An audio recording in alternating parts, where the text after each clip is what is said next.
Magandang araw po, welcome po sa aking channel, Nov9 TV.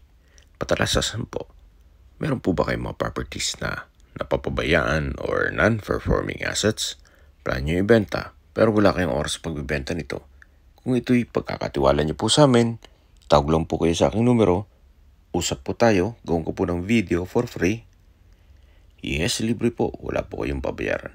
Tutulungan pa namin kayong mabenta ang inyong property. Kami na po bahala sa marketing, sa boosting or paid ads. Even sa tripping, hindi na po kayo mapapagod sa pag-entertain ng mga buyers. Kami na po bahala sa lahat. Tawag lang po kayo. Nandito po tayo ngayon sa Gimba, Nueva Ecija, kung saan meron po tayong bagong video presentation. Dalawang parsela ng lupa na prime property. Ito po'y along the highway na Pangasinan, Nueva Ecija Road. Ang unang lupa po ay may sukat na 5,000 square meters. Ito pong may bakod, yan po yon. At may gate na rin. Patag na patag po ang lupa, kaya usable po lahat. Wala pong masasayang. Napakaganda po nitong property. Sa ngayon, magandang mag-invest dito habang mura pa ito. Binebenta po ito ni owner sa halagang 5,000 pesos per square meter. Ang kabuang sukat ng lupa po ay 5,000 square meters. Kaya kung meron po kayong negosyo dito sa area na pwedeng gawin ng garahe ng truck o gawing warehouse o di kaya'y branch na inyong negosyo, pwede na po ito. Tungkol naman po sa documents po nito, ito po ay titulado, buhay po ang may-ari, kaya wala po kayong magiging problema sa documentation or sa transfer ng title. Dito po sa area ay may tubig, kuryente at internet provider na rin. Hindi lang po natin mapasok, hanggang tanaw lang muna tayo, gawa ng nakasarado po ang gate.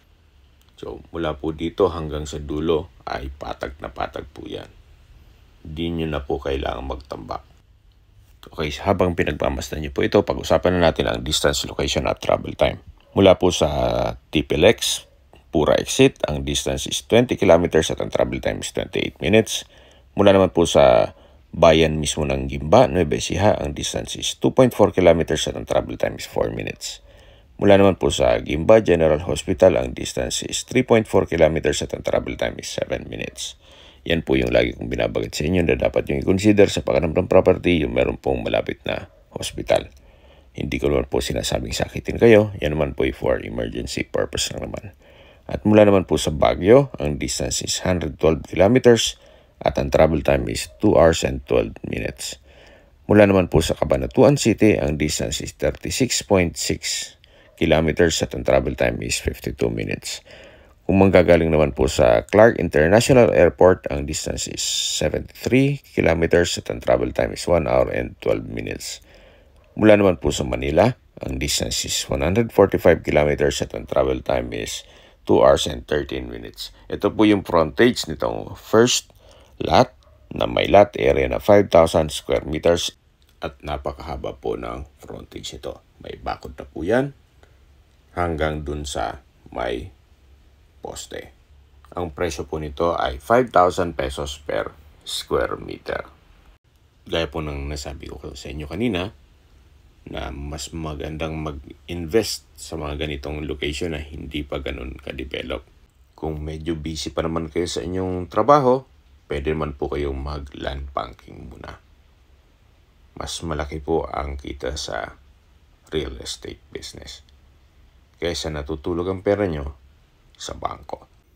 Mula naman po dito sa unang parsela ng lupa, lilipat po tayo dun sa kabilang parsela ng lupa na kung saan may lot area ng 5,500 square meters more or less.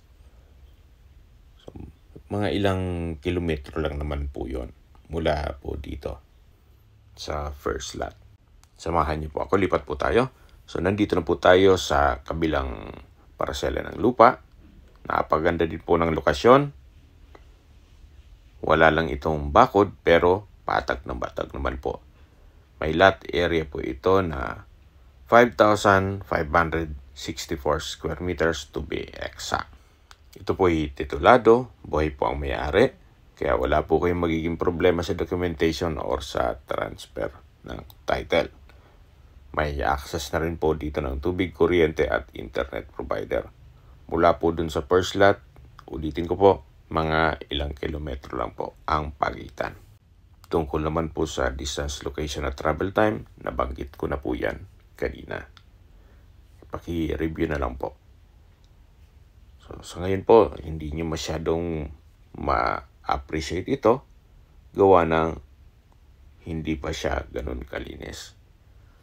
Pero once na napag-aralan nyo itong lokasyon na along the highway, malamang you might consider this property.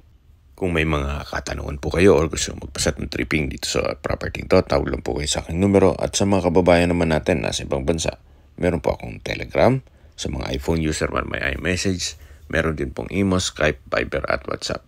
Same number lang po, 0917-316-3399. Sa mga nagtatanong naman po ng aming Facebook, meron po kaming Facebook page na Noven TV at Facebook Reels video. Makisuyo po, pakilike and follow na rin. Meron din po kami ibang YouTube channel na The Noven TV channel at The Easy Listenings.